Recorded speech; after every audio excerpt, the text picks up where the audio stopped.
Sasa balaba mwe nabatulaba manya MD antumirako baganda bange bonna abale weruwe gwange yo ngo subscribing ngo liking nga luchitekayo kulabanga ku YouTube channel yafe ya Agida Live banga okiraba no sharingira muno no commenting kati gwe kyokole kyoma kiba kyamanye nnyo era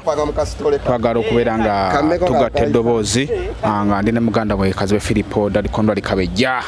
one of the ambassador of Agida Live. Tano wange yo obadde kyatubulira ku kifo mwe tuli wano we tuli bayitawo bwayise nabweru botuke bwayise boboyise on this end of bypass boinga boti mutawno de bwayise ochama on your left botuka ku left no chama ku office za KCCA Kawempe division no yingira wa munda boto aboti ku offices o jeno wasi tuli mu ghetto by the way. This is ghetto wano we tuli wa mukwano gwafe muganda wafe bunagoma munafe abamuyita Mugambe Beka musajja wa Kabaka azali bakakomo yakole semene bayita Foy junior school dili wano nabweru mu Kawempe division nenga alikwata kuyamba ku bantu kali nga banyere embera ya ghetto kanjite ku bantu abenfune ntono abenkwata mpola abayinawo lero kankweye 2 encha nakuwaye 3 era musinji gw'essomero lino gusingadala wano mu ghetto bulambo n'abana bali wano. Life is a ghetto life, and you know in the ghetto everyone is a what? Is a superstar.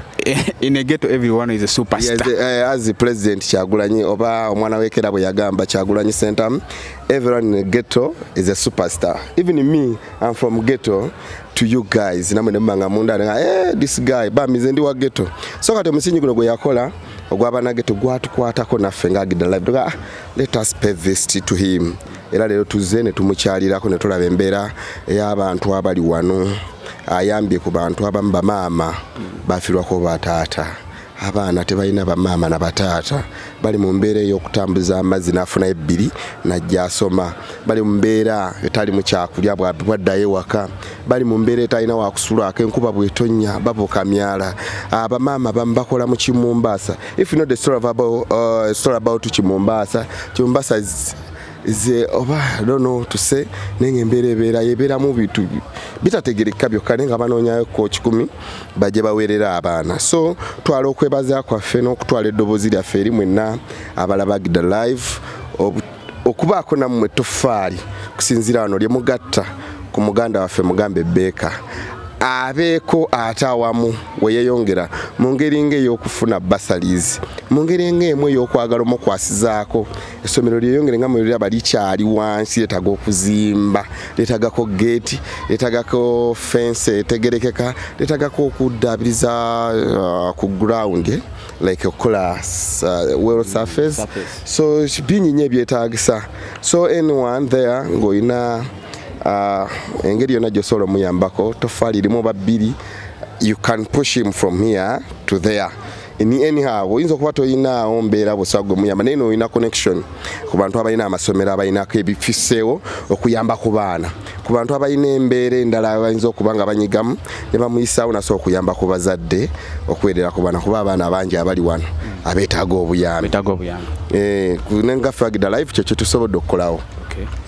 Atuyenzo nyo tweyanze nge muganda waffe Dadi Kondwali Kabejja embeera mugibulire beto bweri neno za tugenda batogerako n'omukulu nannyini kifo kino yakitandika omukulu Mugambe Beka bingi byagenda tugamba era bingi byagenda tutangazaamu yatandika atya wawali kusomaza bakikwayina oba oli awo nawo ofune osobola okukwata gwe abalina obuyambi. Kyalirako wano ku Foy